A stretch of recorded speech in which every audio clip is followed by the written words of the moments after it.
Nous sommes toujours sur Variance FM dans l'émission Des idées et du goût dédiée à la fête des sorcières de Châteldon. Et il est grand temps de recevoir le prochain invité de cette soirée. Il s'agit en l'occurrence de Laurent et il va nous parler de pathétique. Bonsoir Laurent. Bonsoir. On est ravis de vous avoir avec nous sur Variance FM, c'est un plaisir. Plaisir de même. Eh bien écoutez, en tout cas, j'ai plein de questions à vous poser sur votre activité. Vous proposez donc des créations en pâte à modeler à cuire, qu'on appelle également argile, polymère ou pâte fimauve. Alors quels sont les différents types d'objets que vous proposez chez Pathétique ? L'objet qui représente la grande partie de mon activité depuis bientôt 20 ans, c'est la création de boîtes à dragées personnalisées pour les mariages, communions, baptêmes ou anniversaires. Voilà. Donc pour l'anecdote, j'ai eu l'occasion de passer devant le centre commercial des Quatre Chemins à Vichy il y a 20 ans, devant une confiserie. Et je trouvais que les boîtes à dragées graphiquement étaient assez datées, assez passées. Donc j'ai voulu réactualiser les thèmes en travaillant à la fois le carton et les sujets en pâte à modeler à cuire. Donc j'ai proposé un premier modèle sur un marché, en l'occurrence les jeudis de Vichy. Et ensuite, ça a plu à un premier client. Ensuite, j'ai développé un deuxième modèle. Et ensuite, les clients, petit à petit, m'ont demandé de travailler sur tel ou tel thème. Si bien que maintenant, en 20 ans, j'ai environ 300 modèles différents avec des variations de couleurs, etc. Je crée mes propres modèles et en même temps, je réponds à la demande de clients sur des thématiques particulières. Ah oui, d'accord, 300 modèles, c'est quand même énorme pour le coup. Et il n'y a pas que ça, puisque vous proposez donc des petites figurines et plein d'autres petits objets également.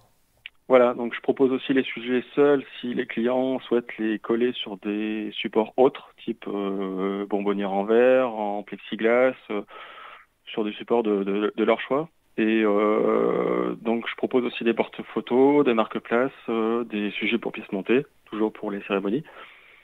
Et puis en parallèle de ça, j'essaye de développer aussi toute une gamme de boîtes à dents en utilisant soit les sujets que j'ai développés, soit sur des thématiques donc de souris avec différentes postures, différents thèmes.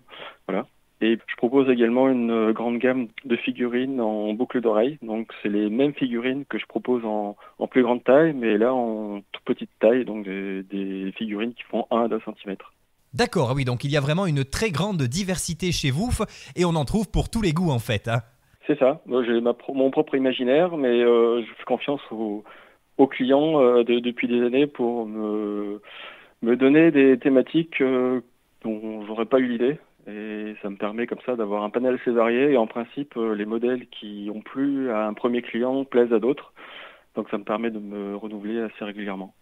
D'accord, alors on reparlera bien sûr des thématiques d'ici quelques instants, mais pour l'instant on va rester donc sur cette fameuse pâte Fimo que vous utilisez.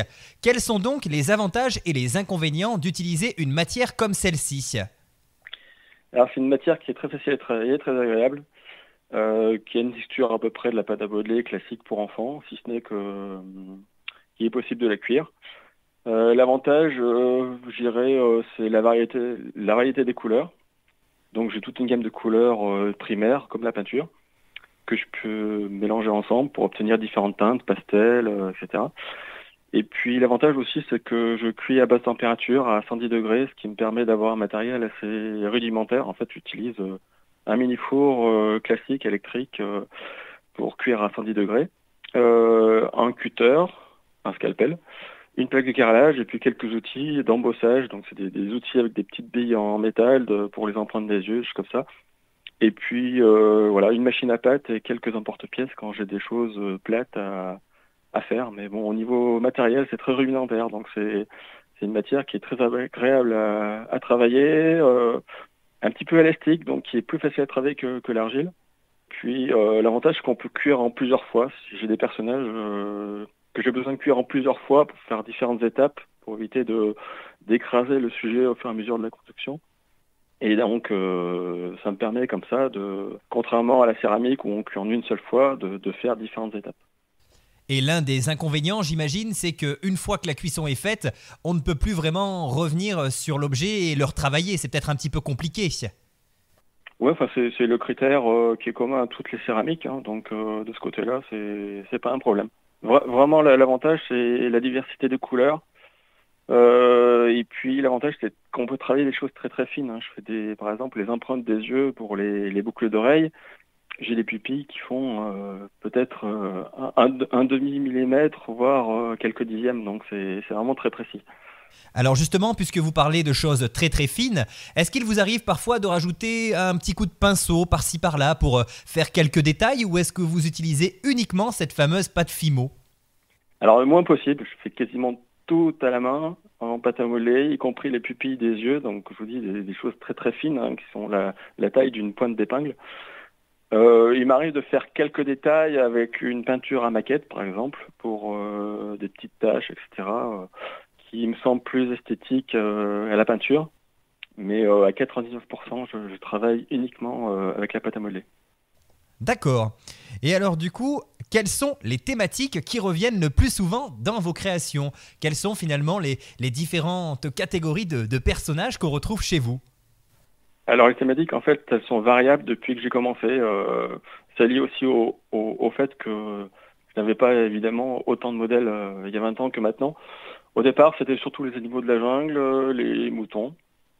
Ensuite, ça a été les dragons. J'ai fait beaucoup de dragons et j'en fais encore beaucoup. Actuellement, je fais beaucoup de montgolfières. Montgolfières avec des couleurs adaptées suivant les baptêmes. Donc rose, bleu pour ceux qui veulent trancher. Mais j'essaye de faire des couleurs un peu plus neutres, donc dans les parmes, les verts, etc. Donc je dirais les montgolfières, les animaux de la forêt aussi. Donc les renards, les écureuils, voilà.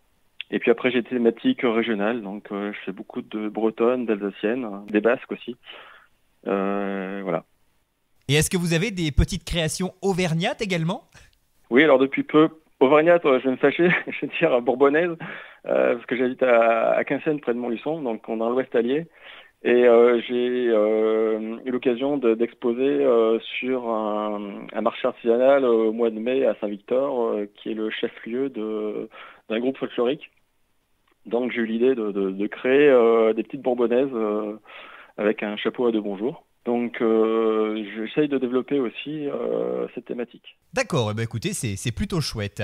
Et alors, justement, puisqu'on parle des thématiques, qu'est-ce que vous avez prévu de montrer sur la fête des sorcières? Que retrouvera-t-on en lien avec cet événement?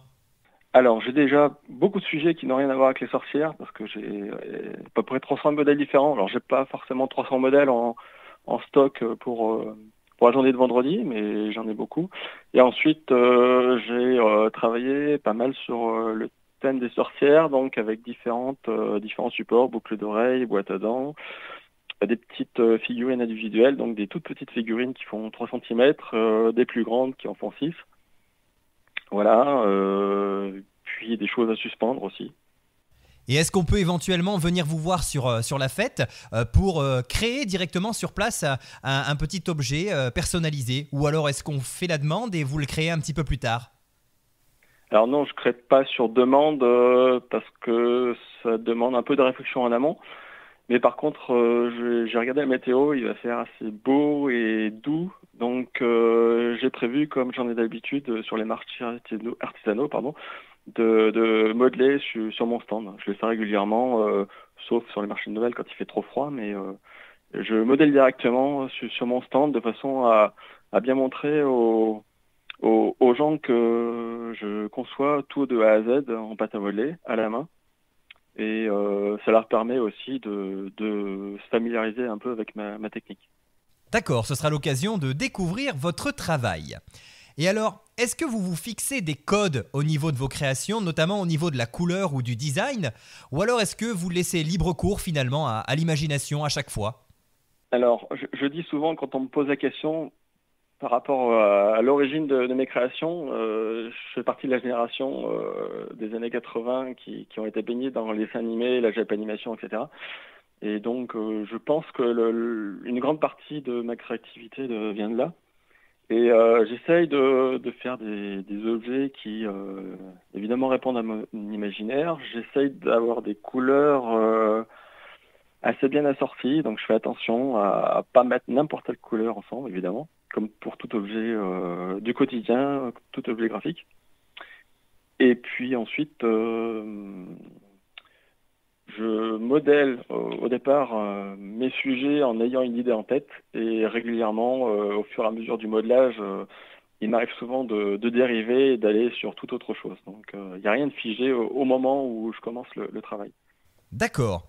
Alors, parmi toutes les demandes de création que vous avez pu avoir, parce que vous faites de la personnalisation, quelles sont donc les demandes les plus originales que vous ayez déjà pu recevoir? Il y en a une qui m'a marqué beaucoup. Pour les gens qui ont connu les années 80, j'ai des clients pour un baptême qui m'ont demandé de faire un mix entre Retour vers le futur. Je précise que je ne fais pas de copie de personnages existants, parce que les personnages Disney, etc. sont sous licence. Il n'est pas question de faire de reproduction. Ça ne m'intéresse pas dans la mesure où je préfère faire mes propres créations. Mais il fallait que je crée un personnage inspiré de Marty McFly, donc le personnage dans Retour vers le futur. Donc il s'agissait de faire un petit garçon avec les mêmes codes couleurs, donc orange et bleu avec son skateboard, et en même temps la thématique d'album Panini qui s'appelait Les Crados dans les années 80 et qui était un petit peu gore pour ceux qui connaissent. Et donc le client m'avait demandé de faire un personnage qui était en train de vomir. Et pour tout vous dire, j'ai essayé de négocier et j'ai négocié pour faire un personnage beaucoup plus sobre. Mais ça m'a fait un petit peu rire. J'ai pensé tout de suite aux grands-parents ou aux gens qui étaient pas au courant de ce type de personnage. Voilà. Oui, tout à fait. Les crados, ça avait fait vraiment polémique à l'époque, d'ailleurs, hein. Effectivement, c'était une drôle de petite série et les jeunes s'arrachaient les crados en cartes à jouer, etc. Enfin, c'était de la pure folie à l'époque. C'est ça. Alors, enfant, je trouvais ça très amusant. Je voyais pas le côté un petit peu gore derrière, mais bon, ça m'a fait rire, ça m'a fait sourire. On était à peu près de la même génération quand j'ai créé ces personnages, mais j'ai fait quelque chose de beaucoup plus sobre. Alors, on le disait, vous faites de la personnalisation. Alors, qu'est-ce que ça vous fait de créer des choses pour notamment des événements importants? C'est vrai que lorsque vous faites des petits objets pour des mariages, j'imagine que même pour vous, il y a beaucoup d'émotions parce que finalement, vous allez rendre des personnes heureuses et leur permettre de célébrer comme il se doit un bel événement. C'est ça. Alors, j'essaye de mettre le maximum d'applications dans mes créations, au niveau finesse, au niveau détail. J'essaye de faire quelque chose le plus propre possible, le plus en rapport avec la demande du client, sachant qu'au préalable, je fais un prototype. Mais je dirais qu'égoïstement, j'ai plus de satisfaction à faire les choses pour moi parce que quand je sens que j'ai créé un personnage et que j'ai atteint mon but, euh, il faudrait me voir sourire sur mon plan de travail. Et oui, effectivement, il y a une satisfaction à finir sa petite création et à se dire j'ai réussi. Je le comprends totalement. Alors aujourd'hui, vous faites des créations à petite échelle. Est-ce que vous avez déjà tenté de voir plus grand peut-être? La pâte Fimo, c'est une matière qui est relativement chère, que j'irais plutôt dans l'autre sens. J'ai fait des grands sujets pour pièces montées qui font entre 8 et 10 centimètres. Et là, j'ai plutôt tendance à miniaturiser. Ce qui fait que je travaille beaucoup en ce moment les boucles d'oreilles avec une gamme de plus en plus élargie. Je préfère vraiment travailler les petits sujets.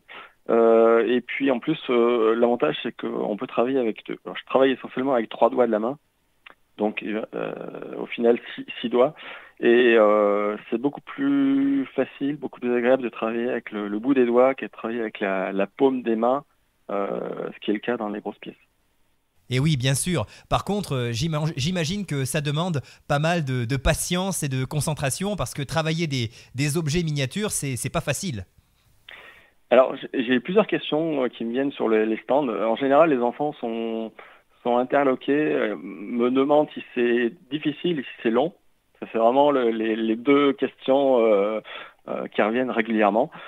Et les adultes me parlent souvent de patience. Et en fait, j'ai pas du tout la notion de patience. Je suis très patient pour certaines choses et très impatient pour d'autres. Mais là, j'ai vraiment pas cette notion de patience, d'impatience. Quand je suis très concentré, je peux travailler 12 heures d'affilée sans problème, hein. Ah C'est oui. très réjouissant de travailler sur une création et d'atteindre le but. Ah oui, effectivement, quand vous êtes dans votre travail, vous êtes imperturbable et à fond dans ce que vous faites. Et c'est plutôt chouette parce que ça montre que vous aimez l'artisanat et que vous aimez vraiment ce que vous faites. Alors, Alors, du coup, ouais, est-ce que vous avez déjà pensé peut-être à travailler avec d'autres artisans pour allier finalement vos talents avec ceux de quelqu'un d'autre? je travaille pas vraiment avec d'autres artisans, je pourrais y penser. Il m'arrive de travailler pour d'autres artisans, par exemple, je pense à un couple d'illustrateurs et d'autrices installés en Creuse qui proposent des livres illustrés pour enfants et pour lesquels j'ai créé des boucles d'oreilles déclinées à partir de personnages de leur bande dessinée. Voilà, donc pour les citer, il s'agit de Thibaut Colomb et de Johanna qui lance d'ailleurs une campagne Ulule pour sortir leur dernier exemplaire. Voilà. D'accord, eh ben écoutez, peut-être qu'on aura le plaisir de les recevoir eux aussi en studio. Ce sera en tout cas un plaisir de faire parler d'eux. Eh bien écoutez, en tout cas, on était ravis de vous avoir avec nous, Laurent. C'était un plaisir de parler de vos créations. Malheureusement, le temps passe vite et on va devoir se quitter. Mais avant de partir, j'ai une ultime question pour vous. Où peut-on vous retrouver? Est-ce que vous avez une page Facebook, un site internet, peut-être même d'autres lieux en dehors de la fête des sorcières où on pourra vous retrouver dans les prochaines semaines? Alors j'ai mon site internet avec ma boutique en ligne. J'ai également une boutique Etsy qui me permet de vendre à l'étranger jusqu'en Australie. Puis ensuite, page Instagram, page Facebook. Et puis j'essaie de développer également la vente en boutique, en dépôt-vente. Donc vous pouvez me retrouver par exemple au domaine de la Ganne à Prémilla, près de Montluçon, chez Jus de Carotte à Vichy, bientôt chez Tournette et Canette, il me semble que c'est le nom exact, à Ghana. Et puis quelques boutiques en Creuse également. J'essaye de développer le dépôt-vente jusqu'en Alsace. D'accord, donc effectivement, l'entreprise Pathétique s'exporte. Et d'ailleurs, je tiens à souligner quelque chose que vous avez dit. Vous vendez donc jusqu'en Australie, hein, c'est ça? C'est ça, l'avantage de la boutique en ligne, la plateforme que j'utilise, c'est que c'est une boutique qui est visible partout dans le monde, donc qui est multilingue. Donc j'envoie de temps en temps aux États-Unis, en Californie, en Australie, en Norvège, etc. Donc c'est assez divers. Eh ben, c'est formidable que les créations auvergnates s'exportent aussi loin. Franchement, ça c'est génial.